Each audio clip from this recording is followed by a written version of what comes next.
Hey folks, this is Walker, one of the two hosts of Idio Talk. Just wanted to drop a little note here at the beginning of the episode and let you know this is a really fun one. You're going to enjoy it a lot. We discuss Radiohead's second album, The Bends.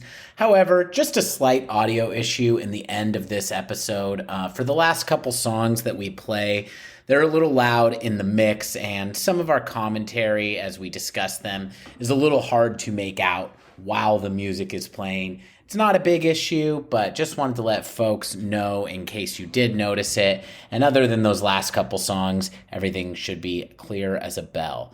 This was only the second episode we recorded, so bound to be a couple issues here and there. But after this, smooth sailing, I promise. And Radiohead fans will know that's the name of a Radiohead song. All right, enjoy the show. We'll see you next week. Bye.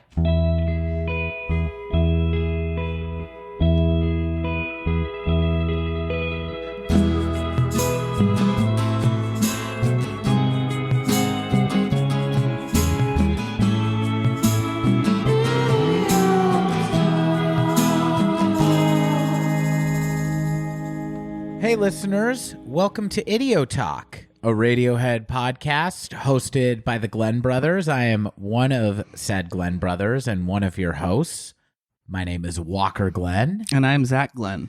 Last time when we left off, Zach, Radiohead had, according to one side of the story from their record label, 6 months to get sorted. Right, which is like really high expectations. It takes me 6 months to write a song with 2 chords. They were doing a lot of work. Some of these songs have 3-4 chords. Yeah. Well, I was being a bit facetious because there's you had to pay for the article on Wikipedia, which I found was odd. I think I got scammed. But in one of the breakdowns, Thom Yorke. When I say Thom from here on out, we're not talking about Thom, the drummer of The Smile. But Thom said that... And we're not talking about Tom Bombadil from... No, and his yellow boots. And his yellow boots and his jeans. Doesn't he wear a lot of jeans? No, nobody in The Hobbit wears jeans. Doesn't he wear hammer pants? I thought it's like, Tom Bombadil was decked in denim from head to toe.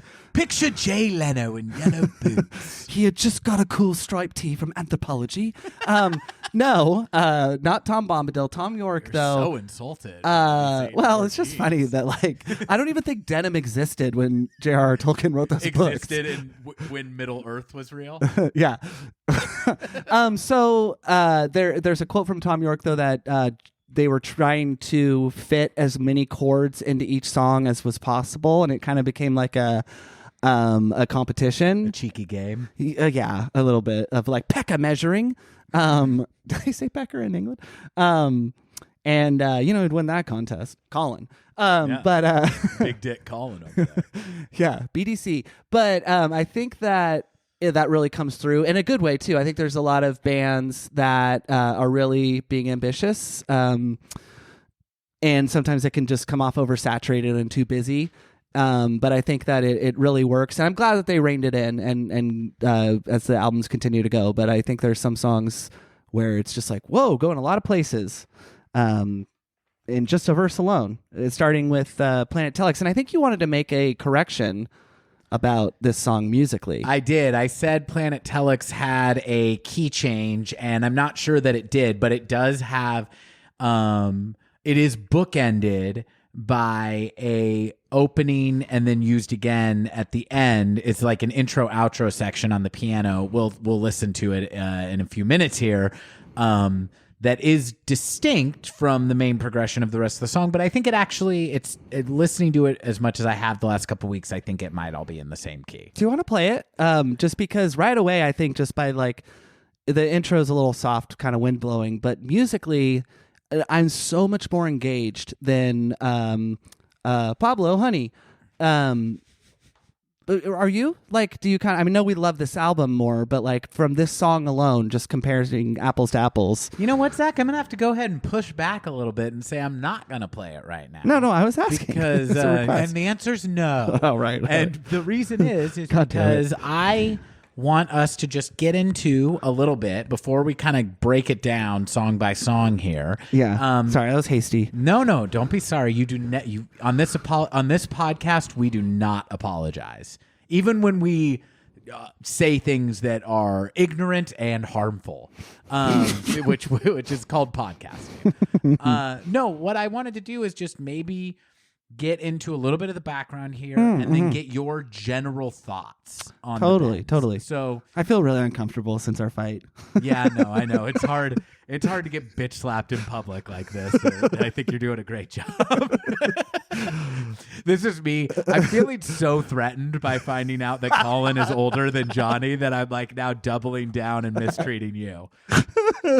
Well, where did we leave off? We were talking about just sort of what the band had been doing in their off time, and you had to put your foot down again last week, if I recall. But hang on, Zach. We'll get to it in the bends. Take it easy there, brother. But I know from my guitar teacher, I mentioned him before, Scott Namany, who I've been thinking about for the last week and how cool he was, that the band really did a lot of growth and education musically from Pablo Honey to the Bends. Yeah. So where we left off is they are burnt the fuck out from huge American tour. Jumping in swimming pools. Yeah, European tour. They're a little bit like unsure about like what kind of image they're presenting. And I think what happens is they decidedly take more control over what they're doing this time. It's not the rush job that it was on Pablo Honey. This time they have a lot more open-ended time in the studio. They have a new producer, John Leckie. They are running the boards also. So the additional production on this album is credited to Radiohead, Jim Warren, and then a name that is going to come up a lot of other times throughout this podcast, Nigel Godrich. Who will produce, if Radiohead do in fact have albums after this, he produces every single one. Yeah. And so not only is this their first collaboration with Nigel Godrich, this is also their first collaboration with artist Stanley Donwood. Oh, I didn't know that. I thought that was the next one. That's cool. No, he does all the album artwork on this. I mean, the cover is a kind of a repurposing of an image that is not made by Stanley Donwood, but he does all the liner note art and everything like that on this album. Okay. And he'll do all the album artwork from here on out. He's Thom's, and again, we're talking about Thom Yorke, singer of Radiohead. He's his art school mate. And so that's funny because he looks like decidedly older than him. Maybe he is a few years older, but in any case, they know each other from art school, and he will work with Radiohead on all their albums from here on out. All that to say, in my opinion, this is the album where Radiohead becomes Radiohead. And even though it is distinct from what will be a further maturation of their sound from here on out, this is the first album that is kind of Radiohead putting their flag in the sand and saying, we have our own ideas about like the image that we're presenting here. There's a very clear aesthetic, and there's a sound that is much more individual and much more distinct than we were dealing with on Pablo Honey. And with that, I want to hand it over to you and say, what are your general thoughts about the Bends? I've been listening to it a lot, so have you. Hit me. Well, I'll do a younger brother power move and ask your question, or answer your question with a question. Whoa. Do you think that the silicone toy on the cover looks like Thom Yorke? Yes. I've heard that that's intentional. Oh, interesting. So a little food for thought there. But I think my general thoughts are it's great. I echo a lot of your thoughts there that they really kind of come into their own, and there's something decidedly different happening with this band in comparison to other popular acts of the time. On the album cover again, I think that it is also like such a tide turner, and it's so cool that they were able to do that by album 2. It is very 90s imagery, which I love the 90s, but like it is also just like another band I could see having that album cover. Okay, Computer? Nuh-uh. That's well, I haven't heard that album yet, but the album cover is very unique. So that's kind of, for me, the stamp on the whole album is so great, but still just a lot of influence from other artists and other. Of course, they're always going to be influenced by other artists, but still of its time in a way. Yeah, absolutely. This. I agree with everything you're saying. This album is, has a style that is specific to Radiohead, but it still is a little more nestled in that 90s alternative rock sound than what they would do from here on out. I gotta say, I don't know if I've ever listened to this album as much as I have in the last couple weeks, and I really love it.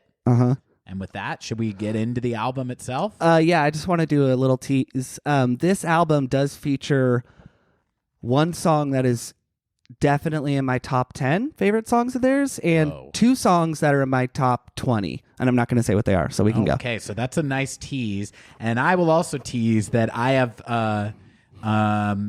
both a take that I think will annoy Zach about a song, and I honestly hope to God it's not the song that is in his top 10 songs. I feel like it could be. I think it might be too. We'll see. Man. And I also have what I consider to be a hot take about this album, a revisionist take, if you will.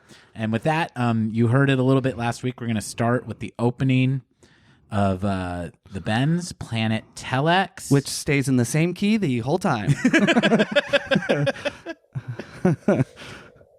Listen to that wind. Already a little bit of like we've discovered some new sounds and some new techniques. Yeah, they I think in the studio I picture them going, okay, computers, like because that wind feels like a computer. Hold effect. on, mate. What'd you just say? You said okay, computers. It's already named. Oh, mate, I like that. Right now we're going to focus on the Benz, yeah? But later, we'll see if we can't do something with that. Well, in this bit, I like to imagine that the Benz didn't have an album title yet, and they're like, we'll think about that later. What are you going to go do? I'm just going to go down in my diving bell. I'm filming. Hold on, mate. I watched The Abyss last night. Okay, now, Planet Telex, this is a single from the album. Oh, I didn't know that. Yeah. Wow. Or it's the B-side of the single with, I think, like fake plastic trees. So that distortion. Or whatever effect he's got going on. Yeah, there's like a tremolo on there. And I think Ed is also doing just a like on his guitar. Yeah, God, I'm just bursting at the seams with like who's doing what. Yeah, And speak on it. so I don't know. The thing I love about Johnny Greenwood on this album and the next one is that the guitar work is so adventurous. Or is it? Because he's working off of, I think Johnny Greenwood plays a Strat most of the time. And a Strat's a great guitar. But like his effects board and pedal at this time is still just like something you or I could buy and probably operate. Not as well. But like it is really, really cool what they're able to pull off with a relatively basic setup. And not in this song, but I think The Handsome Man does have little inputs that are hard to pick out. But are decidedly there. So it just feels like a really strong group effort. And I think Phil is crushing it. Yeah, absolutely. And I think that we should maybe even play a little game of what is the handsome man doing in each song. I'm super down. But, Zach, that is actually a very astute observation because there is a concentrated, there is a very intentional effort on this album to be a 3-guitar band. This was actually consciously figured out by the band, and the way it more or less breaks down is on every song, Thom is playing rhythm guitar, Johnny is playing lead, and Ed is doing the effects. Now, I don't know if it's a hard and fast rule that is how it goes on every single song, but they are very much embracing the fact that they are a 3-guitarist band. On Pablo Honey, on quite a few of the songs, it's 3 guitars playing more or less the same thing. And I think they're really, really figuring out that it looks stupid for a 6'5" man to just be playing a tambourine all the time with a guitar around his neck. And we're going to talk more about Radiohead's live appearances during this time in the next episode. But I have to imagine this had got to be such a fun time to see them live because they're really doing a wall of guitar sound, and they're a rock band at this time. And then here it comes. Now, the other thing I want to say about this choice of an opening track, if I'm the head of EMI and I hear this, right, as your opener for the album, I'm a little scared, right? Because I fucking signed you because you have Creep. Like, I'm the head of EMI, I hear this, I'm like, boys, get in my office now! And you be the boys.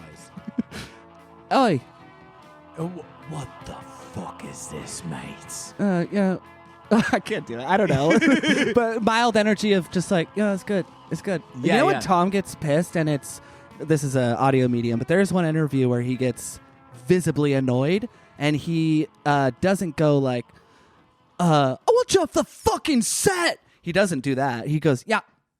He gets short. Oh. And I wonder if when the head of EMI, Mr. Darling from Peter Pan, calls them in all angry, if if they're still kind of in, what is it, sir? Or if they're fully confident and like, no, this is what's coming out. Well, that's what I think they're fully confident. I feel like there's some songs coming up here that are very much like, put that on there. I could not agree more, but I think as far just as an opener, I think as far as the attitude they're taking, because to me, it's like I said, I'm the head of EMI. I'm like, we had a nice fucking thing going with Creep, and then you pull this bloody shite, put the Planet Telex. The fuck does that even mean? we don't know. Yeah, we don't know. Bit fun, isn't it?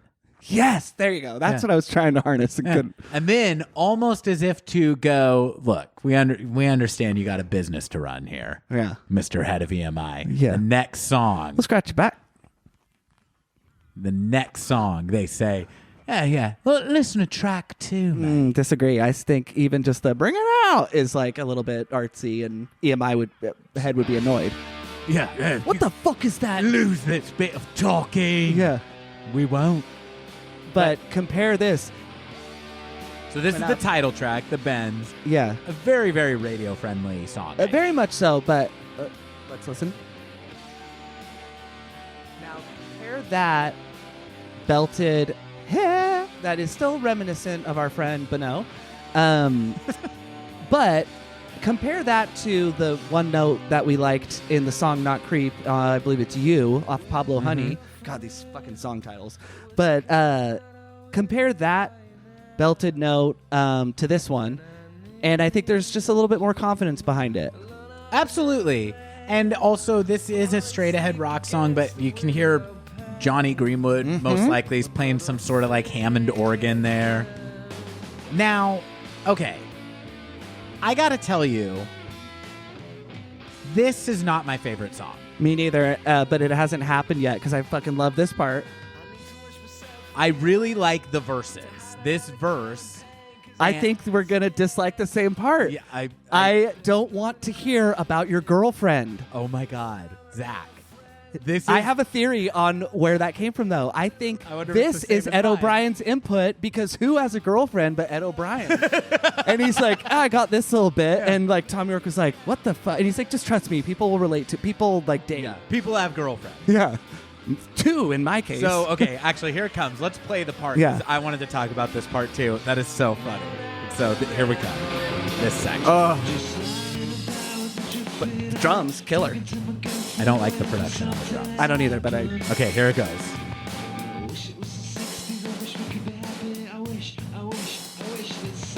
But this is fucking cool. Yeah, because it alternates. Yeah. It goes to the minor. Oh, that's good. We both went with no planning at the same time and grossly bit our lip. Yeah. Guys, if you could see the amount of satisfied faces made on this podcast. But like, I think you can sort of gauge, this is a really big fucking stretch, but like the gyrations a song makes your body do, if they're more rudimentary, you better believe that the song might be a little bit, oh, this is fucking tight. But like, this song makes me want to just like rock in a simplistic way, bang my head, maybe a little jettisoning of the hips, but nothing overly complex about it. Oh, fuck, and then we go back into this bullshit again. Yeah. So I think this part sucks. Yeah. And oh, wait, I like this. Yeah, I mean, okay. Here's it's interesting. So this is my low light of the album. Is this section, not the song? The song Right. is like, I mean, the song's good. It's not the This rest bridge of the is kind of weak. Yeah, it's fine. It's just my thing is I get why this is on here. It's the title track. I do think The Bends is a great title for the album. The reason this album is called The Bends is Thom is comparing their rapid rise to fame and the disorienting effect of it to decompression sickness. So I think that's great. I like that lyrically and thematically. So I get why you're on the nose, isn't it? I think it's cool. And I get why you're going to have this song on the album. But there is actually a B-side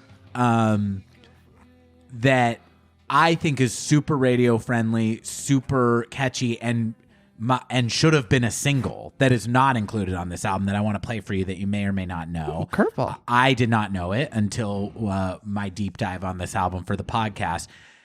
This also gets me into what I consider to be my hot take about this album in general, Zach, if I can lay this on you. No, I'm ready. Which is, I think that some of the B-sides are better than songs that are included on this album. Even though I really like this album, there are songs that I would lose and B-sides that I think would have been better.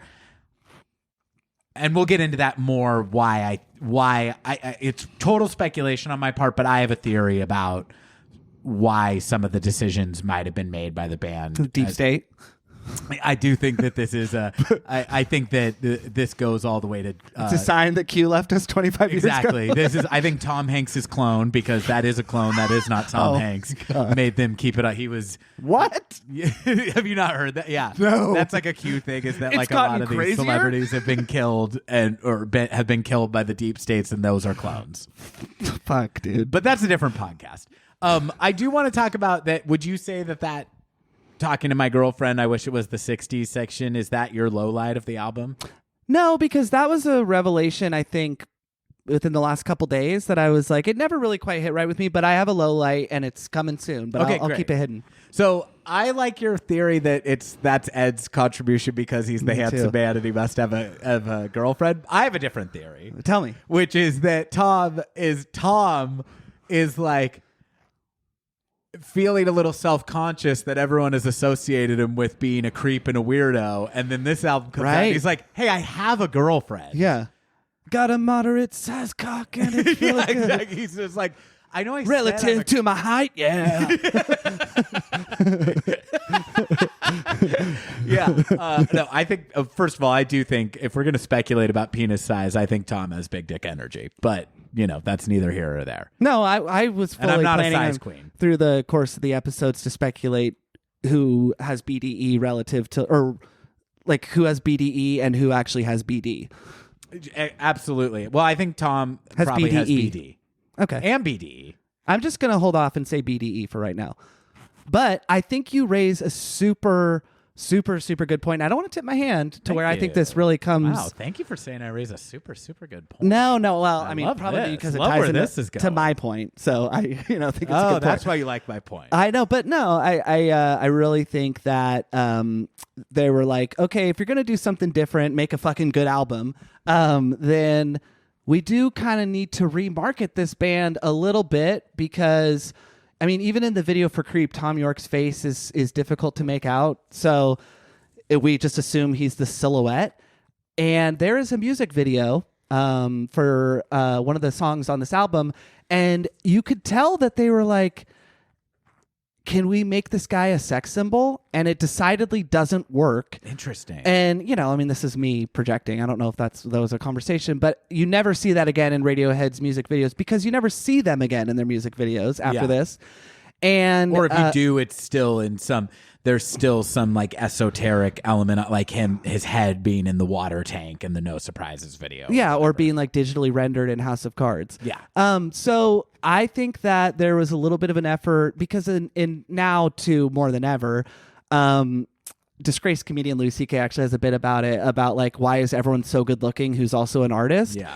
And I think that this was a time where, bring up our friends Green Day again, like Yeah, friend of the show. not ugly, but not like those guys were musicians. They weren't athletes or models. Right. And there was an effort to kind of market bands, I think probably because the boy bands is like potentially like good looking, or hey, it's a, we get a twofer here. Right. And Radiohead, more so than even Green Day, we've talked about their looks in a joking way. They are just Brits looking people, neither good nor bad. And I think the Girlfriend lyric and a couple of the music videos, along with a couple of the love songs, are the strong studio influence.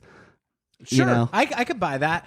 I could definitely buy that. And I got to tell you, I'm so curious what your low light is. I have a speculation about what song it will be. Yeah, I mean, I don't like the Girlfriend lyric. I don't like the production. I don't like that heavy distortion on the drums. Me neither. In general, I really like the production on this album, but what I think that that's just a moment that dates it. And I think that there are production choices that are still trying to sell this to the MTV generation in a way that Radiohead really gets away from in their future career. The other thing that makes that part my low light is the same reason the Jim Morrison lyric was the low light in the last one, is I realized I don't like that he mentions the 60s. Me because Radiohead, even when they're being very specific in their targets later in their career, they wrap up their lyrics in like a certain amount of vagary that makes it more timeless.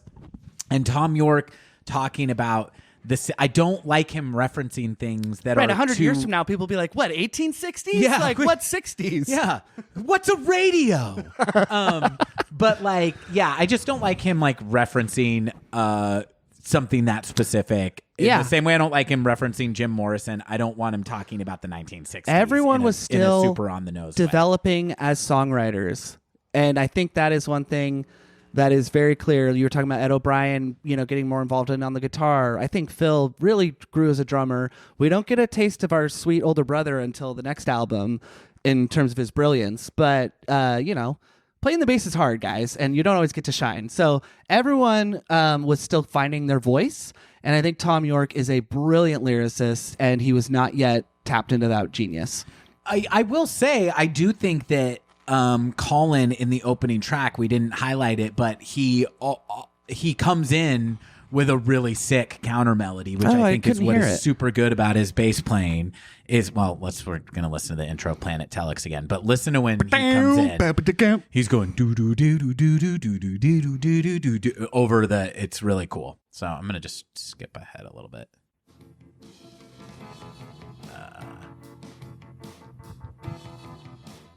Could be that I only have the left. There he is. Listen. Sorry.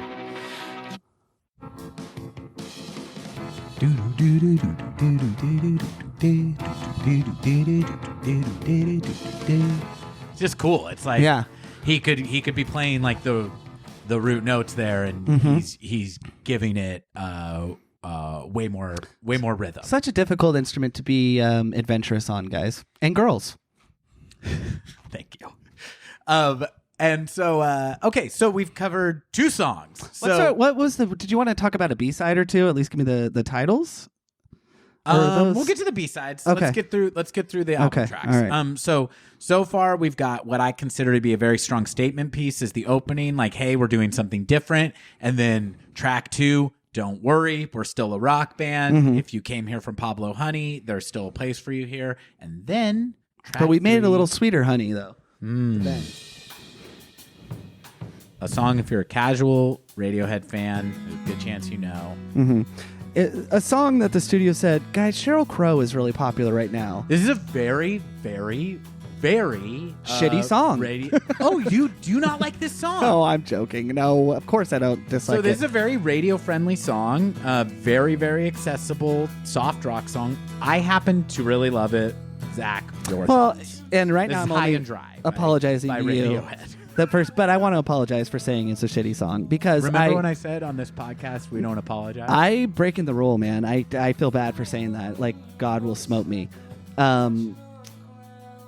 Fortunately, I'm an atheist though, so that's not going to happen. But I just felt a little bad in my heart because this is, I think, the second Radiohead song I learned how to play on the guitar, which is a very special thing. It's like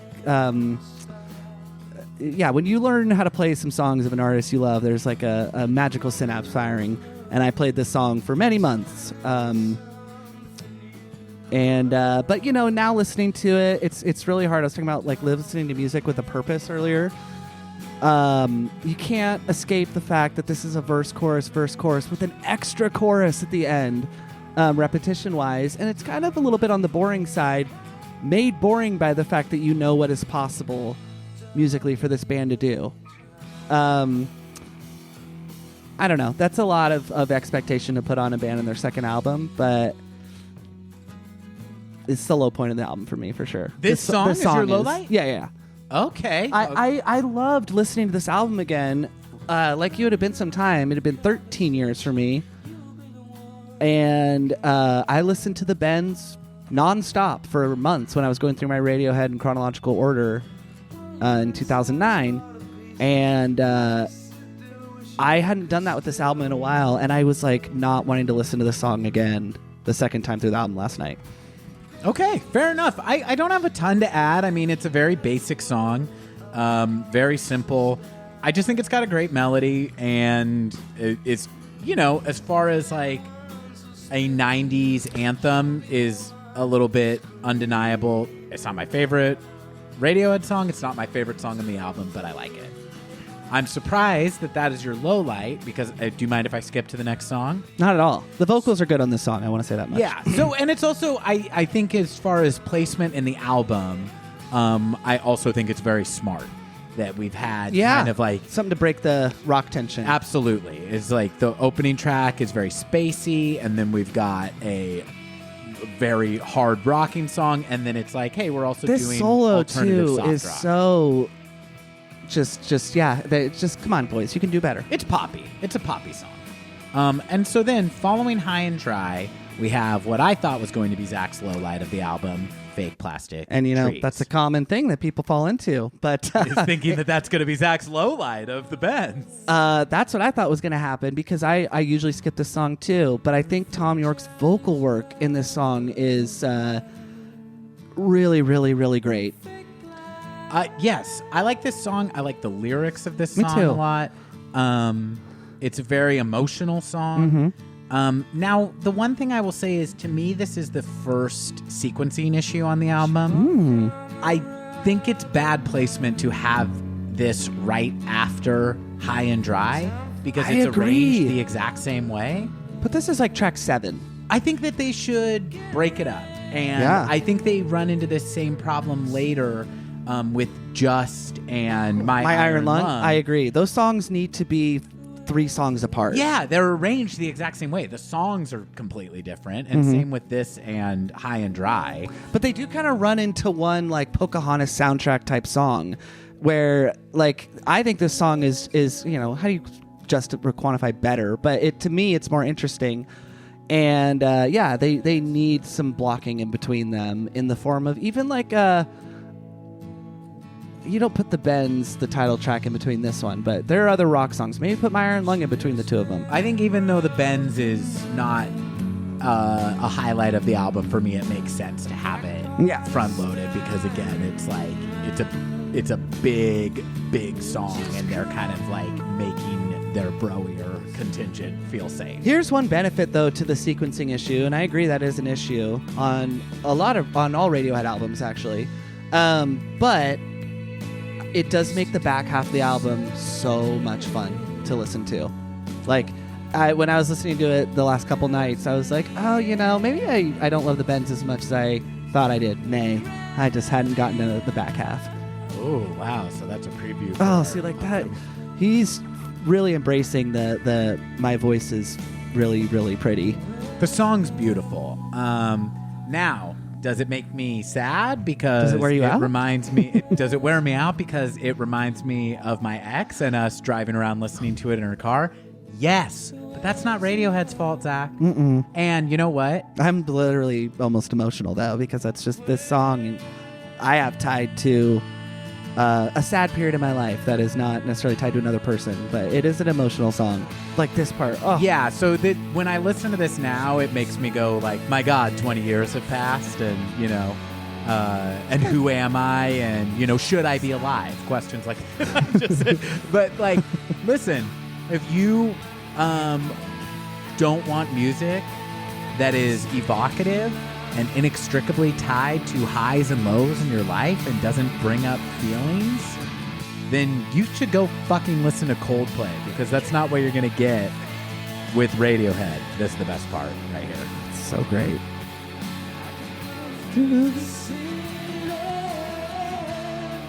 Yeah. So, like, yeah, if you're scared to feel things, go listen to another band is what I'm saying. And I'll also say go listen to another podcast, because we're not afraid to... And also, do go listen to Coldplay. Yeah, that's fine. Because You wanna be a Coldplay basic-ass will bitch. really help you out by telling you when their albums will be released in the future and how many more they have left. The most un-Radiohead move of all time. Well, we're under contract to do 3 more albums, so we'll have our 3rd one out by 2025. I was like, wow, way to make music seem inorganic and manufactured, you fucking ex-husband of Gwyneth Paltrow. Yeah, wow, really passionate. Yeah, and he seems like a nice guy, too. Now, almost as if Radiohead heard me say that this song brings up some painful memories and I want to be having a good time.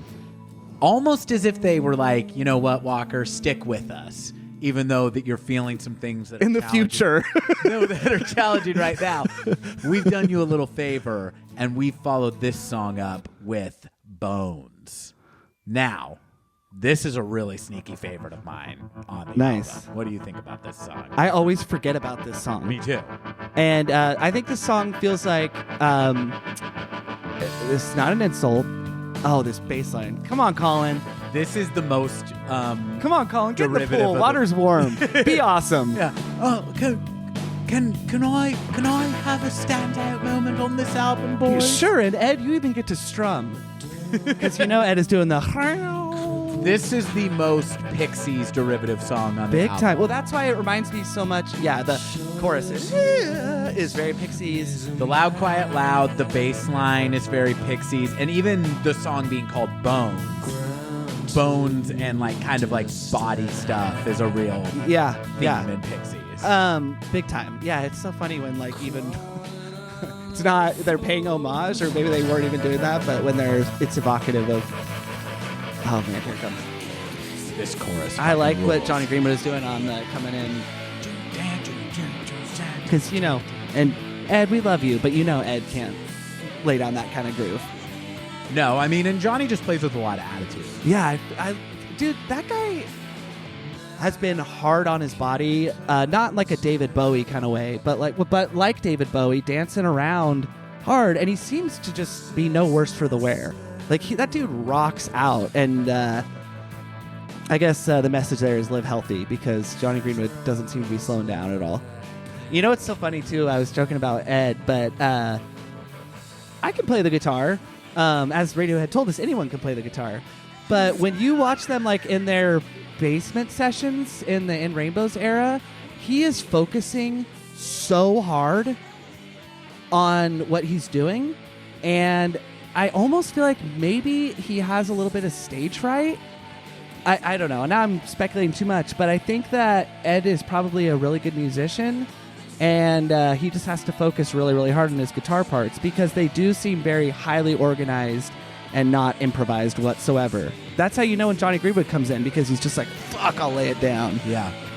Yeah. I mean, Johnny Greenwood, his guitar playing only gets short shrift in my mind because he's so fucking good at everything else that I forget that he's also just a great rock guitarist. He is, and I thank Rolling Stone for adding him as number 63 on 100 greatest guitar players of all time. I mean, I would have loved if they moved him up 6 and made him number 69, but, I'll take it. Down 6. Yeah. But yes. Yes. Thank you. I mean, number 1 is Jimi Hendrix, so I don't think he could have taken that spot. But I put him in my top 5. He's like that cool friend you have who can like do a double backflip and never mentions it again. Uh-huh. Like when you get the fact that he can break out like John Frusciante. He's like that friend we all have who can suck their own dick. Gross. I was about to break another rule and apologize for saying fuck earlier, and I'm not going to do that. I mean, we all have this friend. I do not have that friend. I mean, is it you? This is how I tell you. Yeah, we all have that friend Who's that had a rib older- removed. Yeah, that older brother who can and does suck his own dick. Okay, that song rules, in my opinion. As you hear, Nice Dream has started playing. Yeah, this is an okay song. That's interesting. So for me, when I was first listening to this album over the last couple weeks, this was one that I cut, and has become. It has signs of what's to come with the other strings in the background, which I really like. You know what, dog? This song has grown on me to be. Not only is it one of my, I think it's my favorite of the more low key songs on this album. It's the number 2 spot in that section for me. Second to Fake Plastic Trees? No, I do like that song. Oh, Street Spirit? No, I still wouldn't put that in the slow. Sorry, why don't I let you say it? No, that's okay because I was stalling because I forget the name of the song that occupies the number 1 spot for me. But I don't know what the heck I was talking about, man. I love this song. I love as it... oh, you love this song? Yeah, and when I Nice said Dream. it's an okay song, fuck me for trying to be, clever. No, Bulletproof, I Wish I Was is my favorite slow song. Okay. This we'll is get to my... it. Oh, and yeah, getting ahead of myself. But there you go, guys. Yeah, that's my first sneak peek that I tipped my hand on. Wait, we got to your low light already was High and Dry. Okay. Yeah. How ironic for a song with the word high in the title to occupy the low spot. in I your agree. rankings. Low Wow. and wet, too. Low and sloppy. Low and wet like me when I'm sucking my own dick. Okay, so... Nice pull. Oh, wait, hold on. I This love... part, these backing vocals. Get ready then- for OK Computer, guys, because it's coming. Yeah. So, yeah, this is... I guess that's all I have to say about this song, that it doesn't have the most distinct melody. And so upon this re-listen, where, like I say, I've been listening to the bend straight through for about 2 weeks now. And he's doing some sick bends right there. Yeah, it's a double meaning. It not only is decompression sickness, but also what you can do with the high strings of your electric guitar. Yeah. But yeah, so now that this song has kind of burrowed into my consciousness a little more, it's a favorite of mine on the album, which I was very surprised by because first few listens through, I'm like, this song is boring and they should have dropped it from the album. Who do you but think now I is love it. strumming on the acoustic? Thom. Okay. Yeah. I thought maybe there's a chance Ed was strumming, but I've only ever seen him play an electric. No, Ed doesn't know how to play guitar. So he learned on tour for Kid A, where there's very little guitar work. Yeah, exactly. Ed knows how to hold a piece of metal over the strings that we assume is doing something super interesting because it looks weird. But He's like, Jimmy Page used a violin bow. yeah, I could kind of do that. yeah. I'm holding a magnet. Yeah. Oh, they're like, oh, like a dobro. No, not like that. No. So that's Nice Dream.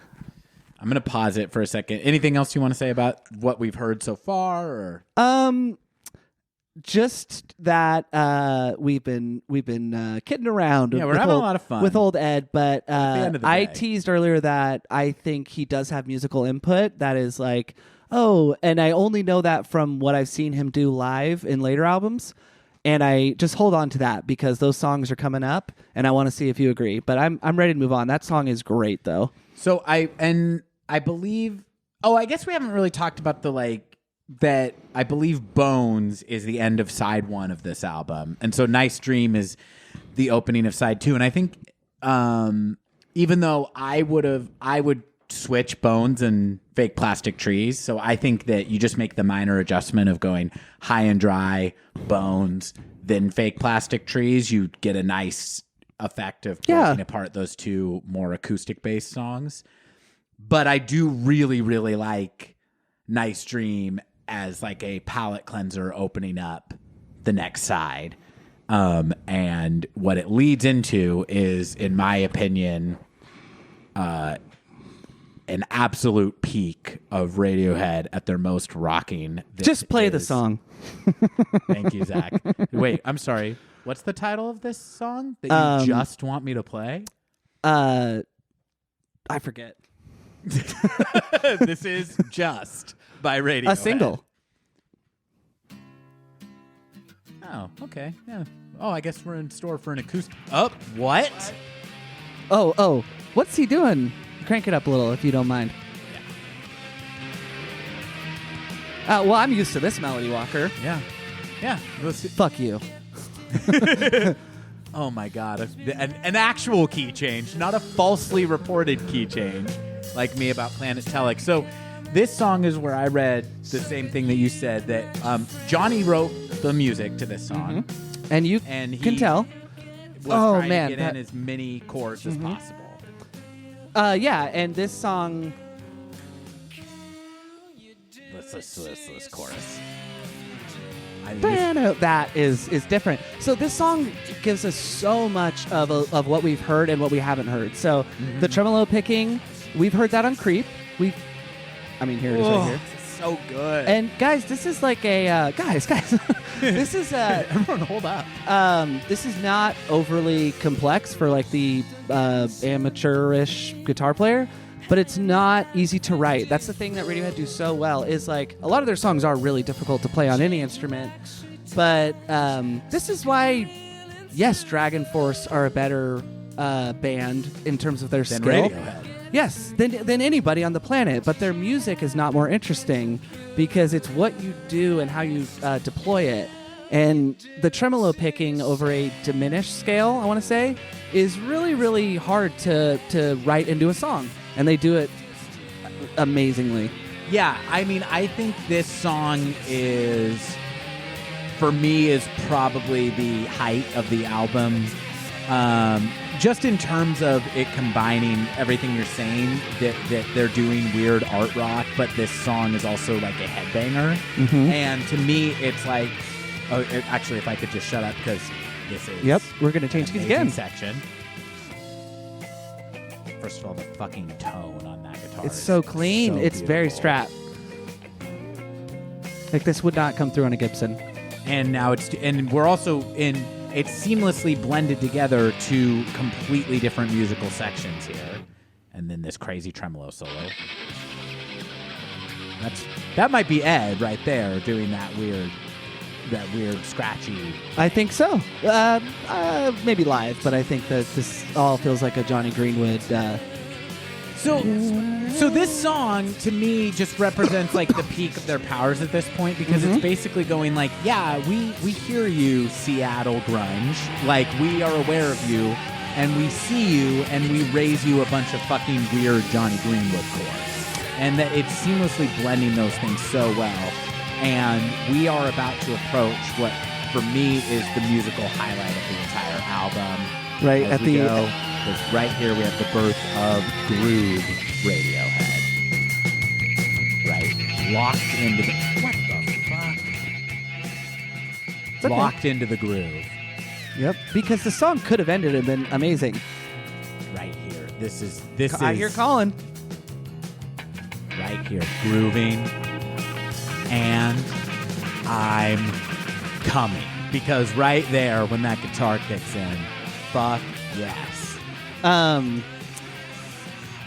So that to me is the first example we've got of what is one of my favorite versions of Radiohead, is what I call groove Radiohead, where they are just locked into a groove, just the chops on display, like Colin, Phil, so locked into the groove there, and then the guitar players can noodle around on top of that, and it's really, really nice. And I think that defines the best moments of future albums, Hail to the Thief, and a strength that they are really, really reveling in Rainbows, is kind of Radiohead. A lot of those songs feel very, very locked into like, oh, we came up with this groove, this bass line, or this line on the synth or the sampler, and then we build the song on top of that. Even though it's just the end of that song, it feels like they could have built a whole song around that little section if they wanted to. Yeah. This is the song I think I'll have the most to say about because I was really on my phone because I was looking for the YouTube channel that has maybe a 10-minute video on this song. It's by David Bennett Piano, and it's called How Radiohead Used Modes. So it's not about this song in the title. I think a second ago I said that Johnny Greenwood is playing a diminished scale and tremolo picking. I don't know if that's correct, but he's playing a non-traditional scale. It's not major or minor, so we'll just leave it there. So hold your letters. But yeah, I think there's a lot of interesting guitar work on display, and I think the music video. Did you get a chance to watch a music video this anytime recently? Video. I think that is like. I don't want to say a work of genius, but it's very much like Radiohead got creative control, and that probably has to do with conceptual.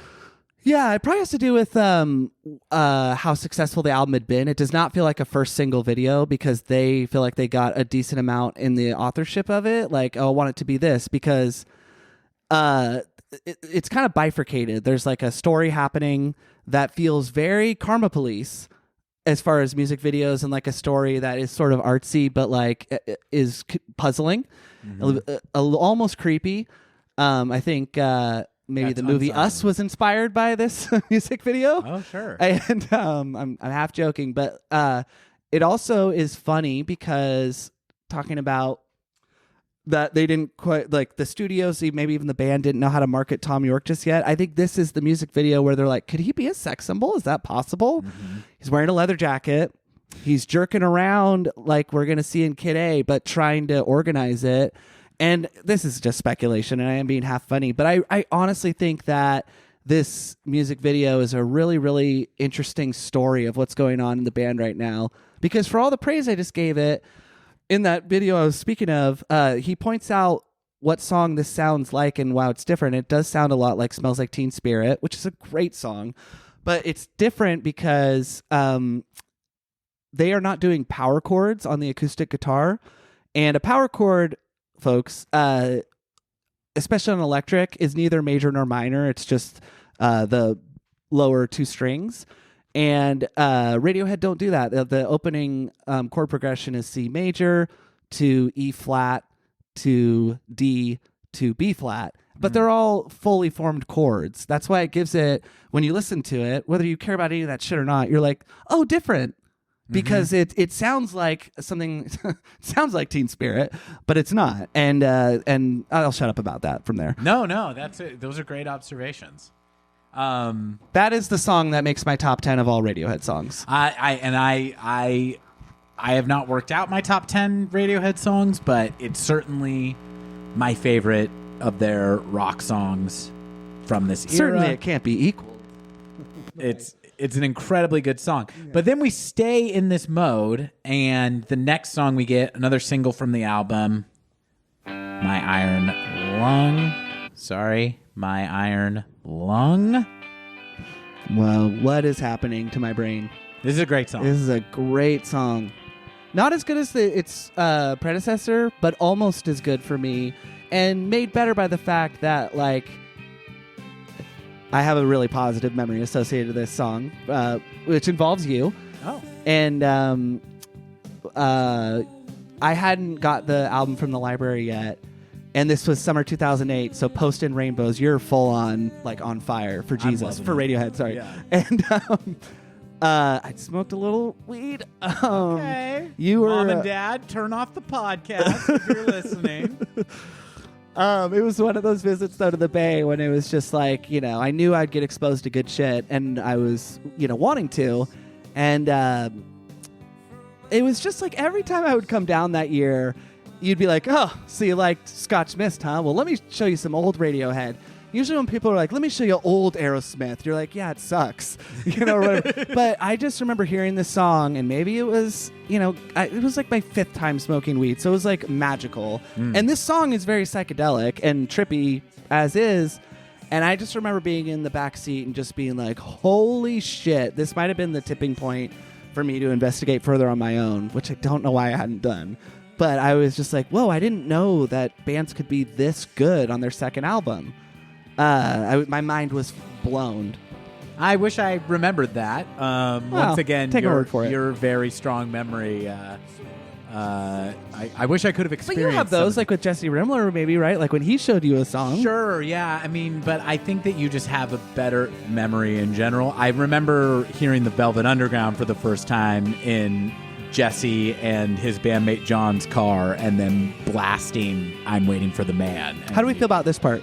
I love it. Okay. I don't love the effect on his vocal. Me neither. I love this section because to me, this is the seeds of what will become the rock section of Paranoid Android. Yeah, I agree. It's a little too much vocal manipulation, or maybe just in the wrong way. I love the way it gets clean there again and comes back. I think this section's super cool. It always catches me. It's like very like jarring in a great way, the way it switches to that. I just don't think you need that telephone effect, and this is another one of those production choices that to me is just doesn't ruin the song. Dude, I would love to see him play dated. this song live now to see if they do anything a little bit different to kind of clean it up. Because the song, God, this I don't is think so... they even really play songs from the Bends. No, they don't. But this is so tight. And you really feel the three guitar players Yes. in this song. God, his vocals in this song, ladies and gentlemen, are outstanding throughout. See, so the song to me needs a build like that because the verses are so eerie. I don't love that it builds to this. I wish it's like... see, this is good because I agree with you. We are hearing shades of what's to come. I do love the breakdown we got coming up here, his vocals. Talking about them vocals, folks. I mean, Johnny Greenwood cannot play a normal solo. No. It's so great. He's not a normal guitar player. He's special. Yeah. Yeah.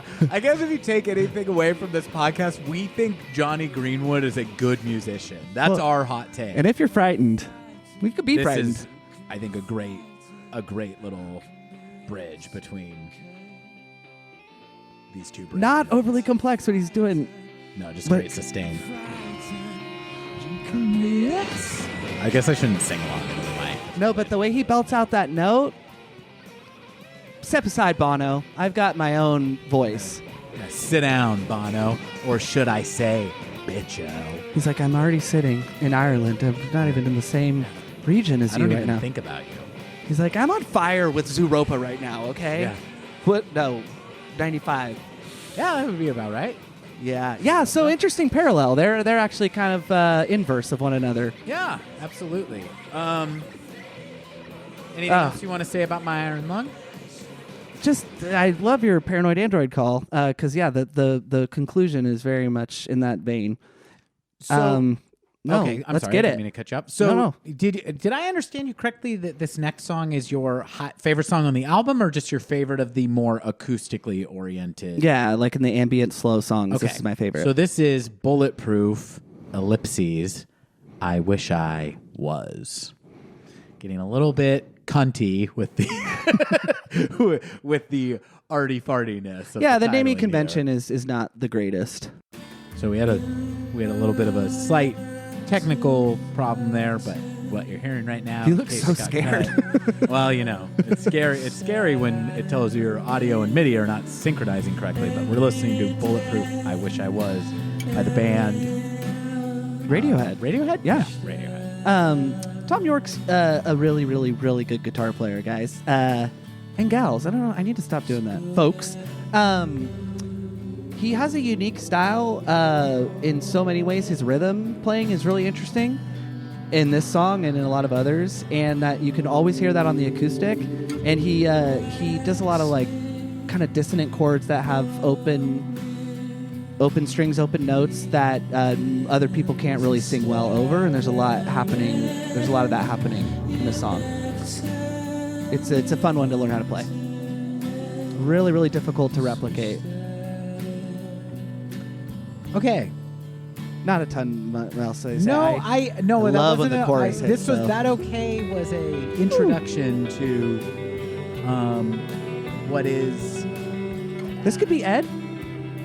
This is where Maybe. I think Ed O'Brien injects Finger picking. exactly, because there's some sweet footage, guys, on YouTube of them recording this album. They are all dressed cooler than anyone in the 90s has ever looked. And Ed O'Brien didn't write Street Spirit, but he, on the recording of that song, plays guitar throughout. And I've noticed it's not that they just give him the melodic kind of finger-picking minor high-pitched notes to play. I think that is his contribution from a writing perspective. He really, really loves on there's this. I don't want to get ahead of it, but this kind of stuff is definitely an Ed O'Brien interjection. I think I shouldn't say that like I know. So here's something that I got to be honest about, man. After My Iron Lung, the final third of this album. So this album has 12 songs, and these final 4 are a snooze for me.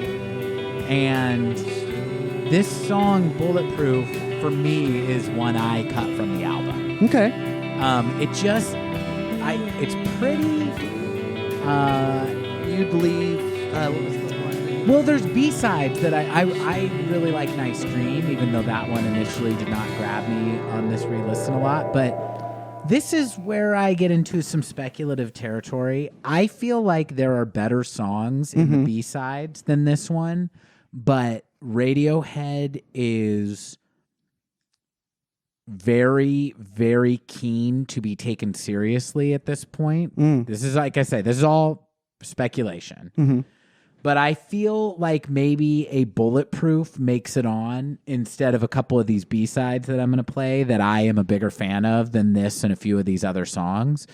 Because some of the B-sides, a lot of the B-sides are very straight ahead and very catchy melodies, and a song like Bulletproof or the album closer, Street Spirit, are a little more Radiohead begging to be taken seriously. And I'm not saying they're bad songs. Totally. And I'm not saying that they are not absolutely worthy of being taken seriously at this point in their career.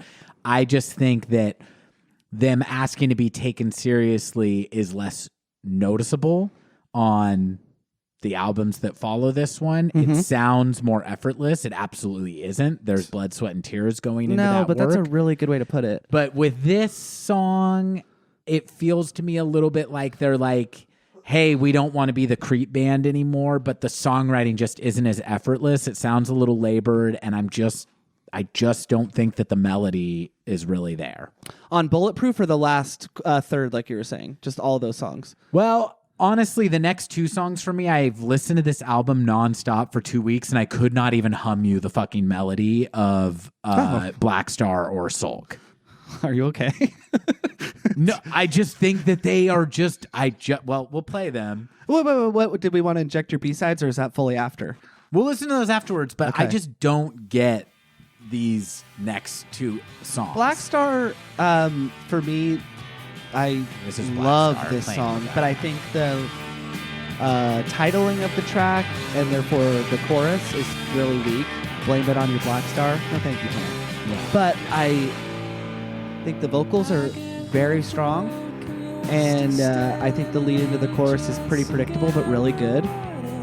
And we don't have to listen to the whole song, but the last verse, Definitely get through one chorus. there's a harmony overlaid, and it's one of my favorite vocal parts of this whole album. I keep falling over, I keep passing out. It's that part. I see. Yeah, And Colin. Look, I'm not offended by it. There is not a song on this album that I think is a bad song. Here's the chorus. Zach is closing his eyes, mouthing the words. He looks completely lost in the music. This is the transcendent power of music. And there's also what's beautiful is it's a subjective experience. And so for me, Black Star doesn't move me a lot. For Zach, High and Dry doesn't move him a lot. But they're both on there for each of us to, have our own individual experiences, our own, what's the word when something is tailored, our own tailored experience, Radiohead sounds experience. May I skip to the next song? I'm ready. This next song, Soul, is another one for me that This song would be my cut. Okay. Yeah, it just... I'm gonna. Just not a lot. Well, I going think on too, here. part of the I'm problem skipping with ahead. like a lot of these slow songs, guys, I am down for a long intro that doesn't tell you what the song's going to be. But you can't do it on every one of your slow songs. Like have just like a mysterious kind of noisy. Might not even We're a be minute and a instrumental. half in. It's still doing this same three Yeah. notes on the guitar. Come on, we know you're better than this. We've heard it on previous songs. Which again, to me, it's like they're just really trying to show that they're very, very serious musically, and I just think that it's a little premature for how serious they actually get. They're just not. They're kind of writing checks that their asses can't cash here a little bit. Whereas by the time you get into Are you like 55 all of a sudden? it just is like, I don't know. Well, we'll get. I do think what's so interesting This is that another very U2 sound. it is, but I think vocally, like, and I don't know if albums are recorded like movies are shot where they're out of sequence, but like the back half of this album For sure, it's out of sequence. Yeah. does feel like, well, then maybe they just chose to do it that way, but like I feel like the vocals are more like freed up and unique, even though this song is kind of a snooze fest for me. Yeah. See, I feel like Bulletproof, Black Star, and Sulk are crammed into the end of the album because there is maybe an intuitive understanding that these are less strong. And to me, it's no surprise, or no coincidence, rather, that they come after the orgasmic peak of Just and My Iron Lung. Right, but when you were talking about that, maybe the like kind of take me seriously songs feel effortless, more effortless, and like less. Just less try hard. The song "No Surprises" on the next album is a great example of where it does move you. It moves me, I think it moves you, and it does feel so much less like written with that intentionality. I agree. So, I agree. Sorry, So, guys. you know, There's a I little- mean, it's just, I would say that this, for me, this back third of the album is indicative of a little bit of the growing pains. And then we get into the final song, and I want to kind of pass it off to you while this last song is playing, Zach, and just hear your thoughts on Street Spirit, parenthetical, Fade Out. I The think this- somber closer of Radiohead, The Bends. I think this song is great on the album. I think it's a little hard for me to be objective because that same visit where I listened to My Iron Lung, you put this song on, maybe felt a little bit differently 13 years ago because you're like, listen to this song. And I was like, you know, it is a very hooky Gosh, melody. I love these It was the visit memories you when- have of me just being like, I gotta blow your mind with this now, and I Yeah. have just zero memory of any Well, of this. do you remember when that person was trying to cut in front of everyone in the Jack in the Box drive-through? It was that visit. No. Oh, okay. Well, somebody was not obeying the social contract, folks. I'll just sum it up that way. And Walker was having none of it.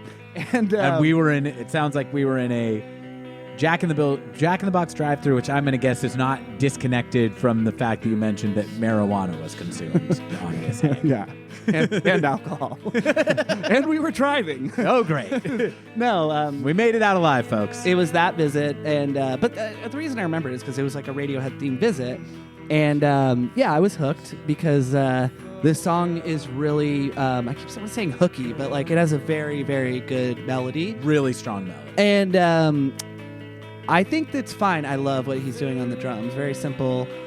I think this song is hard for me to be objective though because I think, Walker, Okay. that I'm this listening, song Zach. is the biggest preview of what's to come musically. Not necessarily that they'll close albums this darkly, but like the arrangement of the song, the mood, the all of it. But I do prefer.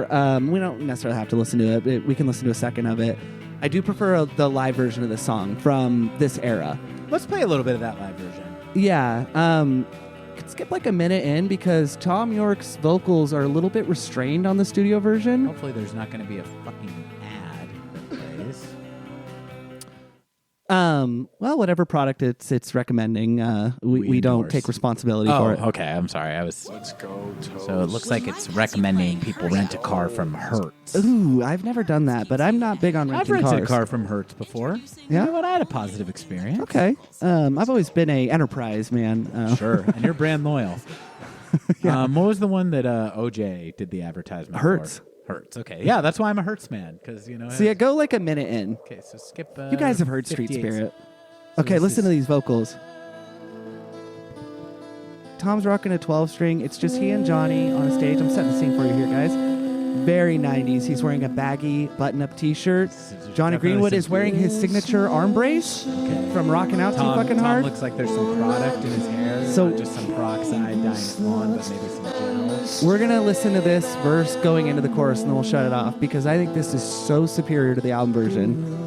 And you know what, guys? You can tease me. He is, like, fully emotionally invested in this song, and it really makes you, I think, realize how powerful it is. This guy can really sing.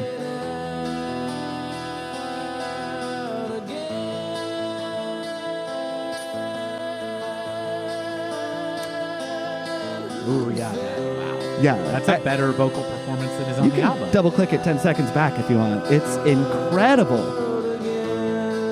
Listen to the sustain.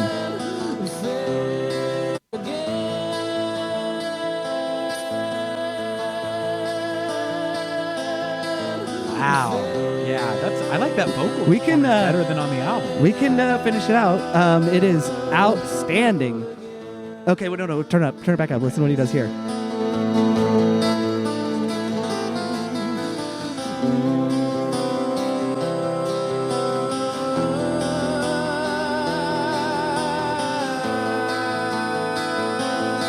It's a Radiohead podcast. If you didn't come here for this shit, Go listen to Coldplay. yeah, I'm sure there's a great analysis of it was all yellow happening somewhere in the world.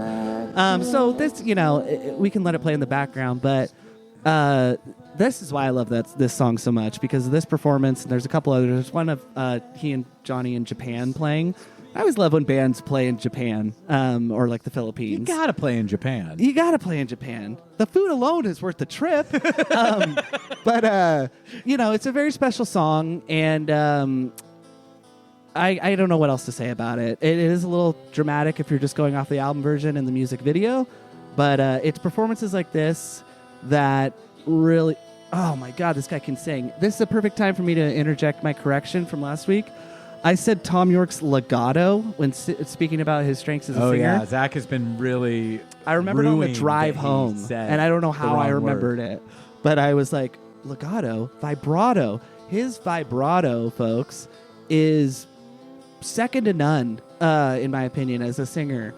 And that is really, really impressive, because Thom Yorke is known for singing very high-pitched falsetto, which is only one of his many tricks that he can pull off. But his vibrato, not just in this live performance, is really, really outstanding. And I think an underrated element of his singing. That's all I got on Street Spirit. I agree with that. I mean, so if I could just, have a little bit of a contrarian take here, I can't disagree with anything you're saying. It's a very beautiful song. To me, it is a little bit, again, falls into this category of just begging a little bit to be taken seriously in a way that I just think they will accomplish much more deftly and subtly in their future work. Mm-hmm. They're still a young band at this point. Mm-hmm. This is better than any song I've ever fucking written. So, take this with a grain of goddamn salt. But it just... it's doing a thing that Radiohead does a lot, where the dun dun dun dun dun dun dun dun dun dun dun. It's almost like Danny Elfman wrote this song. So that melody is going through the entire song, and then the root chords change over it, which is something they'll do a lot. I think What else do they do that in?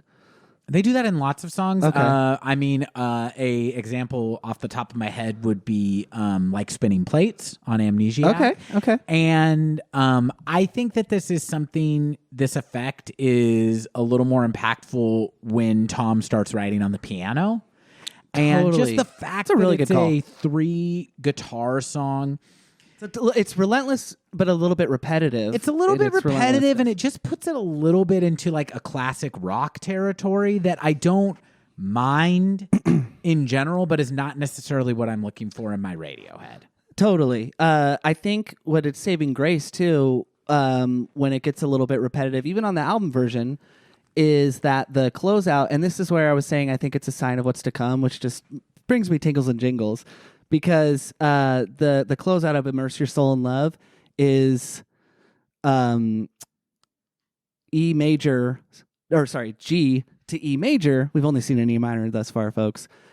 Back to A minor. Now, that's not overly fascinating, except to say that that's basically inverse of what we had heard previously. And Radiohead don't do a ton of mind-blowingly weird chord progressions in this album, and that is not mind-blowingly weird, but they get a lot weirder in the next album, so that's why I get excited. You could tell they're starting to really play around with what they could do melody-wise. So that's the studio cuts of the Bends. I think it's a great album, even if they have better albums that will follow it. May I show you a couple of these? I don't know exactly how many songs I lose from the album necessarily. I like I said, less of a fan of that back half, or not back half rather, because the back, but that last third. Now there are some B-sides that I think are at least as good or better than some of the songs on the album that my speculation is were maybe cut because they're just a little bit straightforward and Radiohead is not wanting to be seen as a straightforward rock band at this point. This song, this first one I'm going to play you, my controversial take, Zach, is not only am I flummoxed as to why this is not on the album, I think this is a single. I think this is a song that should have been like a lead single on the album. It is so goddamn catchy. Do you know the song Killer Cars? I have not heard it in so many years, dude. So okay, I'm pretty so we're going to play a for it. little bit of Killer Cars. This song's so catchy, I was like, maybe it was a cover. It is not. It is a Radiohead song, Killer Cars. I think you fucking lose Black Star and Sulk and put this on Hey, the I'm album, open. and you got yourself another hit.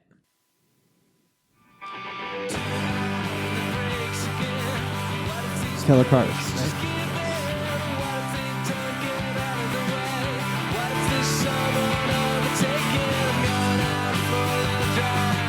You can see why maybe it's like maybe a little more than they want to be pursued, but listen to this chorus.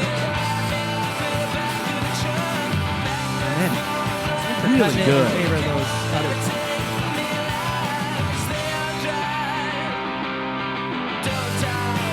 Yeah. Yep. Yeah. I've heard this song. I just want to let you know. I forgot about it. I didn't know It that was it was new a to me. B-side from this era. I'm kind of diving into these B-sides now. I get that you're not going to Major leave this Weezer title track. vibes just on this one. I know, guys, it's hard to remember that Weezer were once a good band. Yeah. That might be debatable. The Blue Album and Pinkerton are fun records, and these harmonies and the aggressiveness, Weezer wouldn't go to a minor there, but It's a really driving song. yeah, I think it's a better rock song than the title track. Which obviously I don't think you leave off the album or anything, but I think this is a better single than the Bends. well, I'm not annoyed by any of the recording techniques so far. So, ooh, I like it. Yeah, it's a hard rock song, and then I'm gonna let this one play all the way through because it does something. Bill on the drums. super Those loud. are some good fills. And then, right? Yeah, I'm into It's a great song. I'm into it. Welcome to the playlist song. I'm talking my phone. The song's over. Oh, That was good. Was that a tight 2 minutes? Oh! Real trick me. Yeah, fucking close it out with a guitar solo. God, I hate when rock bands have like guesting so and so, but I think Rivers Cuomo could have legit guest on this song. Yeah, it's a very thrashy, driving 90s rock song. I love it. Oh, dude. Unfortunately, Ooh, we're the not gonna have time to vocals. go over every B-side. There's a lot of B-sides. Can you from this just song. name me the titles? Yeah, this is Killer Flowers that we're listening to. Sure.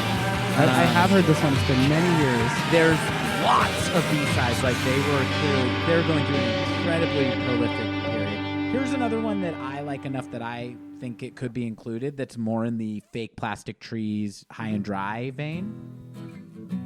It's called "How Can You Be Sure." I think it's a love song. It sounds like it's like a song about being in love with somebody and.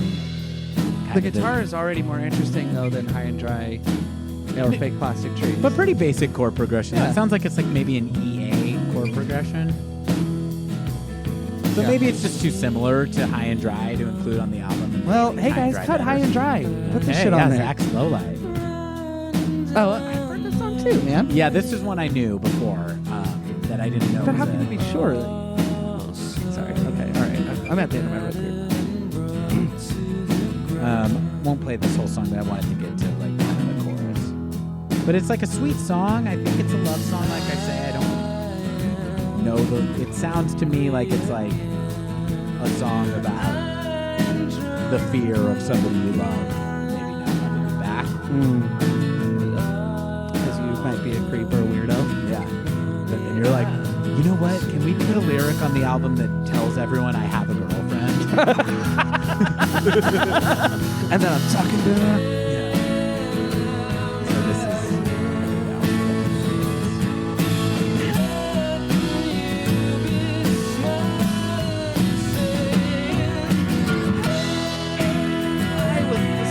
Is it good? And it's vocal. better. Right. This is better than our lowlights in the album. I think you might be right. I think this actually. I think I'll agree that this is a better song than High and Dry. Wow, his vocals were not finished. I fucking love it. Really good. So that's How Can You Be Sure, which I think is very beautiful and very sweet. Is there a question mark after? Is there a question mark in that title? There is. Yeah, another thing they do, guys, you and Whose Army, they will ask questions in their song titles. Now, for me, this is a little more well known for the B-side because it ended up in Baz Luhrmann's Romeo and Juliet. It's got cussing in it, Talk too. show host has an F-bomb in it. I know how to play this song. This is one they clearly like because they have put it in live sets a lot over the years.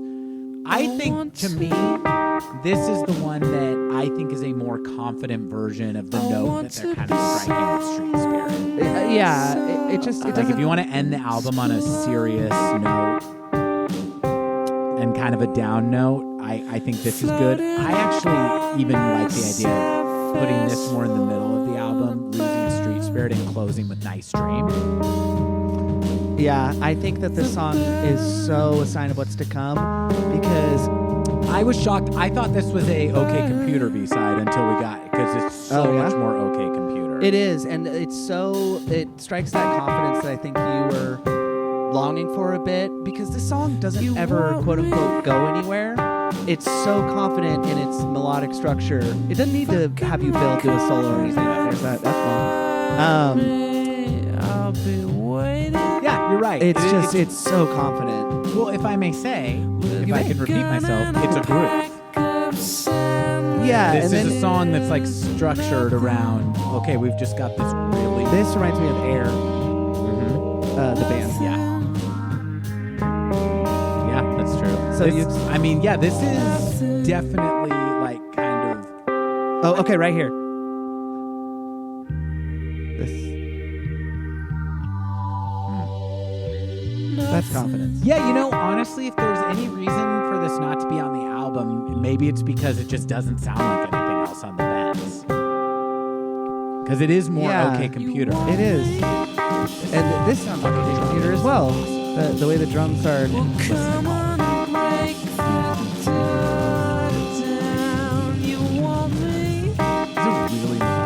He is, dude, and he does that bass player thing. Listen to Colin podcast. Colin all Colin. So check them out. I just think that you take this album from a great album to a perfect album if you find a place for those 3 songs. I blame it on my Black Star that it's not. But I don't think that album, The Bends, could be perfect unless it had songs from other albums on it. But I think you blew my mind with those B-sides. I'd heard Talk Show Host obviously many, many times. I can always picture Claire Danes' wrinkly cry face when I hear it. But yeah, Claire Danes is a scary crier, man. Yeah, big time. But you know who's not scary to look at is Leo DiCaprio, and he's in that movie too. Yeah. But maybe that's why they, like you were saying, maybe that's why it's not on there, because they were riding that wave of Baz Luhrmann. For sure. And yeah, and it's definitely a sound that they'll explore more. Final thoughts on the Bends? I would ask you, only on a scale of Radiohead, guys, we're coming to the table as like a very, very big fan, so we get to give grades between an A and a C. What would your letter grade be? Are you willing to give it a letter grade? It's okay if you're not. So wait, so the lowest grade I'll give any Radiohead album is a C? So like Pablo Honey? Correct. Gets a Yeah, C? they can get that. Can I give Pablo Honey a C minus just Yeah. to like change the scale slightly? Yeah, I mean, you can. Okay, if Pablo Honey is a C minus, and if Kid A is an A plus. Mm-hmm. Kid A plus. Thank you. I'll give this album a B plus. Nice. I would give it a B minus, Okay. but I would give Pablo Honey a C. I guess I might be including the B sides in that grade. Oh, then I would for sure give it a B plus. I get an 87%. They're in a space here that I think is a really, really fun evolution of their sound. I'm glad that this isn't the ceiling of their growth. If it is, I don't think Radiohead becomes, my favorite band. No, They just become yeah. a band. They become more in that Weezer category of like, oh, I really love this album. Totally. I would give this a B plus without the B sides, but for sure with them I would, because I'm just thinking about albums to come and what letter grades I would give them. So yeah, 87% for me.